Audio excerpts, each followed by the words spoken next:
The South African Federation of Trade Unions has welcomed the resignation of Nhlanhla as the finance minister. The ANC alliance partner Cosatu and the SACP have, on the other hand, welcomed the appointment of former governor of the Reserve Bank Tito Mboweni as the new finance minister. Nhlanhla had testified at the Zondo Commission of Inquiry into State Capture in Johannesburg that he had several meetings with the Gupta family in private.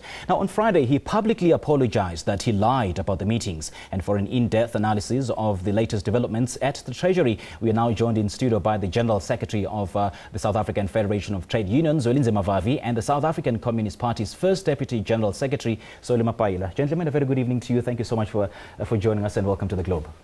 Good evening to our viewers. All right. So I'm going to start with you. You had nothing but praise for Nhlanhla. Do you think he did the right thing? Yeah, quite clearly, yeah, he has accepted the new reality that one has to be accountable. And we can't lead a public life and live a lie. In this case, after he gave wonderful evidence at the Zondo Commission, he felt he needed to go, which was a correct measure. But also, I think it was swiftness on the side of the president, because if there wasn't that order from the presidential side about what is expected of ministers and their conduct, he would not have voluntarily sought to quit. But we think it set a new bar of ethical behavior and conduct of those in public office. All right. Mr. Vavi, now Nhlanhla was obviously Ramaphosa's pick. He was one of his favorite. And surely his shenanigans and the ultimate resignation thereof have weakened Ramaphosa's ambitious clampdown on corruption, isn't it? Huge embarrassment. Look, we from the background where we were part of a broad mobilization of civil society formations to protect him when he was being hammered and when he was being isolated and dismissed by President Zuma. And you can imagine that we did so, by the way, not because of support of his macroeconomic policy standpoint that we completely reject and blame for the crisis that the South Africa is finding itself today, but we did it as a matter of principle that we needed to stand up and to say, but the people who are standing up against corruption must be protected by the broader South African population. We're proud that we did that. Of course, we're now embarrassed that he is being caught on the wrong side of what we thought he stood for. This lying about these 7 meetings, only when he has no choice but to admit that, is quite embarrassing, and that's why we felt that he must fall on his sword. But more importantly for us, we are extremely worried about the allegations that are coming out into the public. And we have some privy information about these allegations coming out of the PIC, yeah, about what clearly seems to be a massive crisis, which I suspect may be the real reason why he had to resign. Okay. Not necessarily that he met with the Guptas, because if we were to use that as a bar solely, anybody who met the Guptas must go. Wow, there will be an exodus, isn't it? As a matter of fact, said that the whole FNB stadium would be filled up. Okay, please hold your thoughts because we have on the line Cosatu spokesperson Sizwe Pamla. A very good evening to you, Mr. Pamla. Thank you so much for joining us. What's your reaction to the resignation of Nhlanhla and ultimately the appointment of Tito Mboweni? No, look, we do welcome the resignation, and we think that Minister Nhlanhla needs to be commended for really resigning. We haven't seen this in a long while. There are people who are still there in that cabinet who should have resigned long time ago, but they are still resisting. So we think that he did the right thing. And of course, we think that the appointment of Comrade Tito is really a good thing. We have a long history with him when he was the governor of the Reserve Bank. But right now we are looking for some experienced hands when you consider the fact that he needs to deliver a midterm budget policy statement in 2 weeks, and that there are a lot of summits that are currently taking place, and we need someone who's going to be able to land and run. So we think that it's a good thing that he has accepted an invitation from the president to take over National Treasury, and we will give him all the necessary support as we try to kickstart our ailing economy. All right, let's talk about the new finance minister, Mr. Tito Mboweni. I know that while he was still governor, you didn't have quite a very friendly relationship with him. How would that likely affect relations? How would that affect relations moving forward? Well, look, firstly, we've long understood that what is wrong with National Treasury is the institution itself. It will be difficult, really, to say that you are going to continue to harass the public representatives. I mean, we have had so many individuals who have sat there, and the hope was that they were going to transform the institution, but they were swallowed by the institution. So the process of transforming National Treasury is really an ongoing strategy, because it is about ensuring that you can have more progressive economic thinkers inside the institution. And when you're talking about economic thinkers, we are talking about technocrats and bureaucrats, not necessarily political representatives. But like we say, for now, we are in an economic recession. And if we don't do anything about this recession, it will deteriorate into an economic depression. So we think that we need to do our best, also as social partners, to see if we can really give whoever is in charge that support, so that we get out of this quagmire, and then we can live to fight another day when it comes to other battles that we are still going to wage against the National Treasury. Sister Plummer, I'm going to ask you to stay on the line. We will certainly touch base with you in just a moment as we continue this discussion. Now, Mr. Vavi, Tito Mboweni, is he equal to the task? Well, I must put it on record that the appointment of Tito Mboweni as the Minister of Finance is not something that we will welcome from SAFTU. He represents the continuation of the status quo in terms of what we believe is inappropriate fiscal and monetary policies. Policies that have plunged South Africa into a crisis we are trying to come out of, where 37.4% of our people are unemployed, where we have become the most unequal society in the world, and where 55% of our people live in poverty, with 14 million people going to bed every night on an empty stomach. He has been, frankly, the blue-eyed boy of that macroeconomic framework. And one thing that I always use as a guide to react to any news is what we were taught by Comrade Herugwala. Herugwala taught us that every time you open your mouth, always check who is giving you an applause. Today we know who was giving the president a standing ovation. It was the property owners in South Africa. It was the owners of the land, of the mines, the Washington guys, the police in Washington, in New York, and their rating agencies. They are exceedingly happy today. I'm sure in Stellenbosch, as we speak, they are in a braai to celebrate that their men who represent the continuation of the status quo that sidelines the overwhelming majority of our people have been put in there, and they have been recalled from retirement to come and pursue the same strategy. And that's why we sort of absolutely demoralized, even though we didn't expect any other thing, because to ask President Ramaphosa to appoint some socialist-orientated or somebody who's going to demand radical transformation of the economy in line with the dictates of the Freedom Charter that says the wealth of the country shall be shared amongst all the people and that the land shall be redistributed amongst those who wants to work it. Mr. Vavi, is your position perhaps not informed by the often tense relationship that you've previously held with Mr. Mboweni while he was still Secretary General of Cosatu? Look, we had an excellent relationship with him whilst he was the Minister of Labour.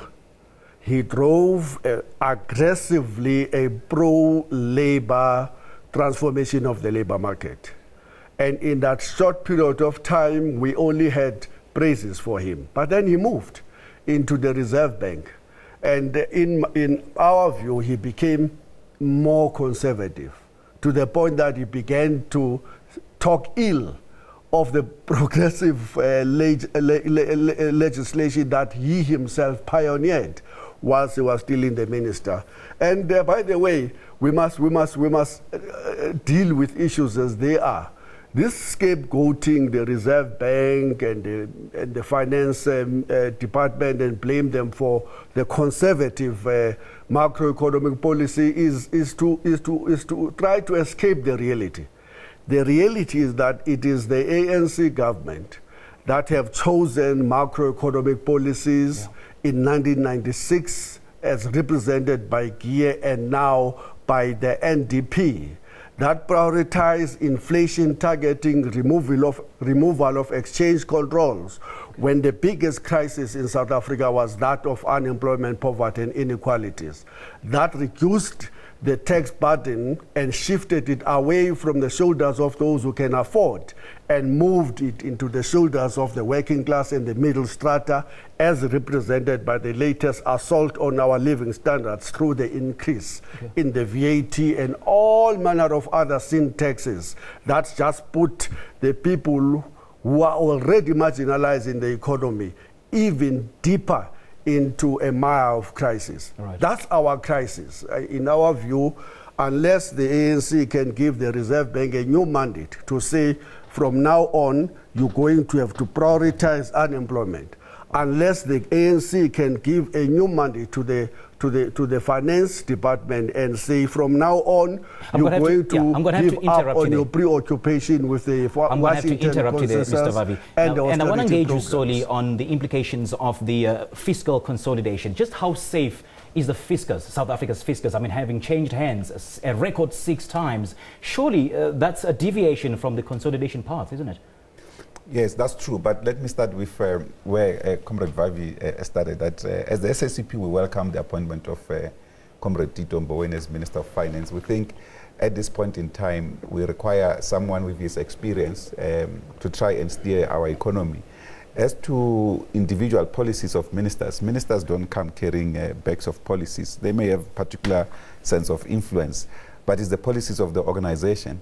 And I agree with the point that what we need to drive, which I will want to invite Comrade Vavi and SAFTU into the program to campaign, because this is a class struggle. There's nothing that will come on a platter. We need to invite them and all of us and the other federations to go and fight for the imperativeness of job creation through the Reserve Bank, so that its mandate is not isolated to just focus on inflation targeting and monetary systems, but to focus on job creation, industrialization, as economic growth as the major priorities of the Republic. And this will also go in line with existing framework of fiscal consolidation. I think coming to that, that's very important question. What we need is to have proper systems that protects the fiscal purse, that make sure that money doesn't leak through the system, so that any other thing that happens within the Treasury, for instance, anyone can be able to account. Did President Ramaphosa consult you as a key alliance partner with the latest developments? Well, on these matters, we had a strategic discussion about the necessity to respond to the revelations by Comrade Nene. And that particular framework took place, but ultimately as president he had to make his own final decision.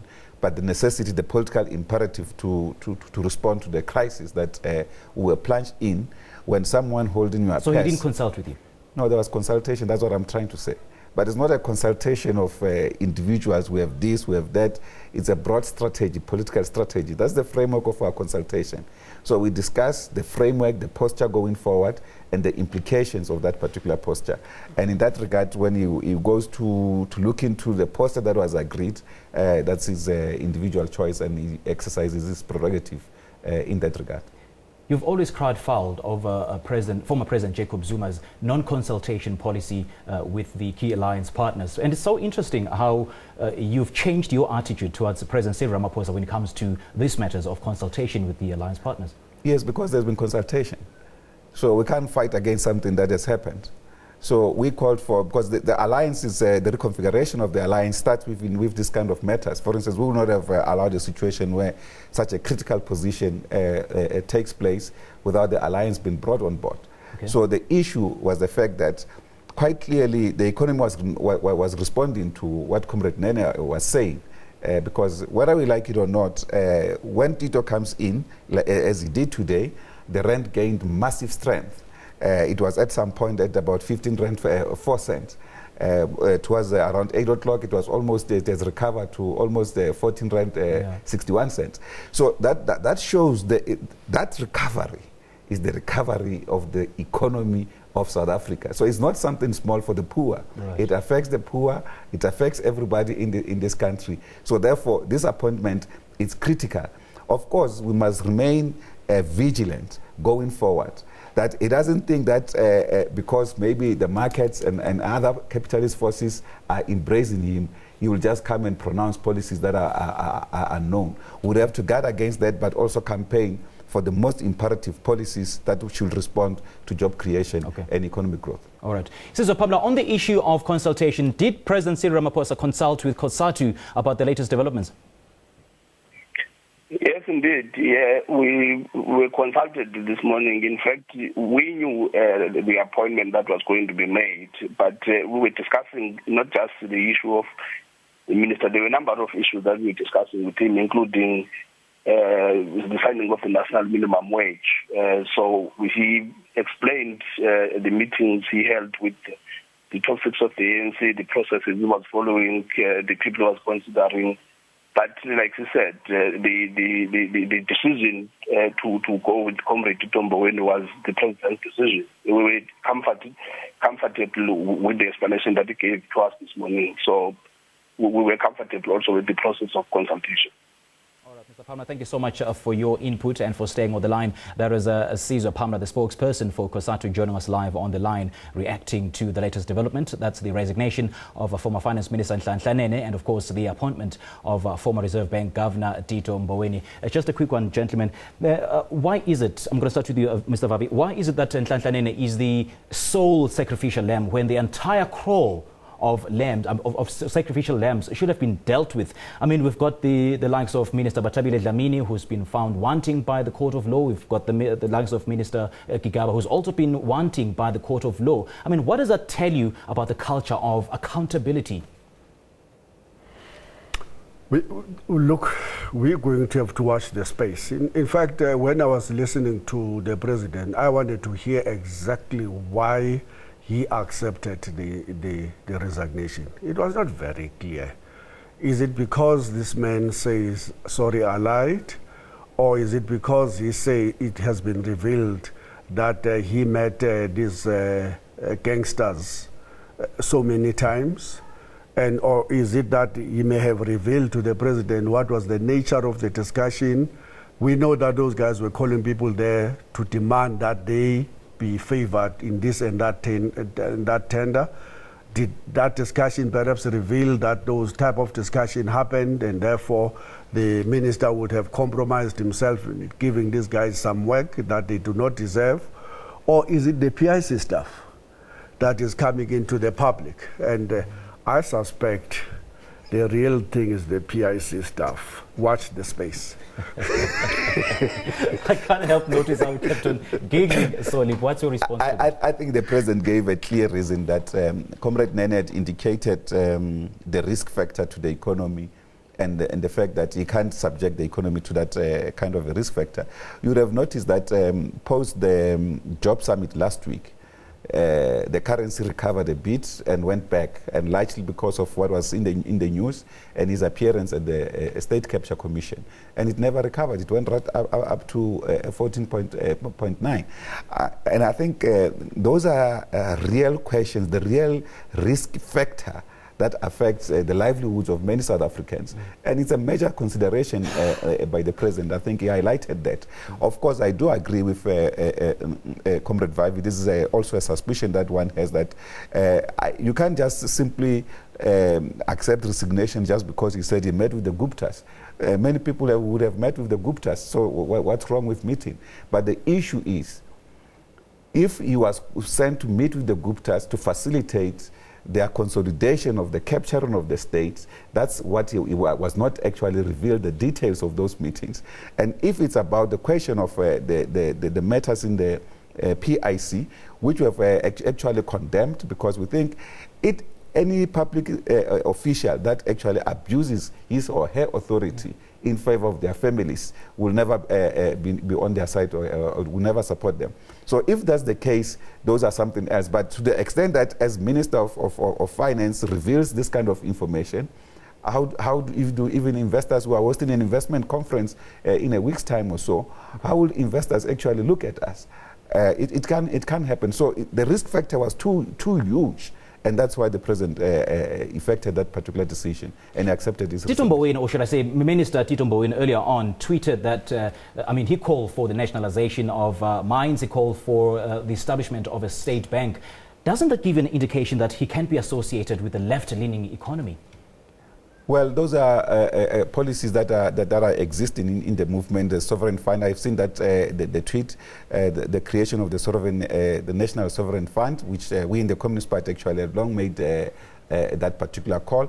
The creation of the state bank, we have made that particular call. So there's nothing unfamiliar. It was actually just articulating the ANC policies.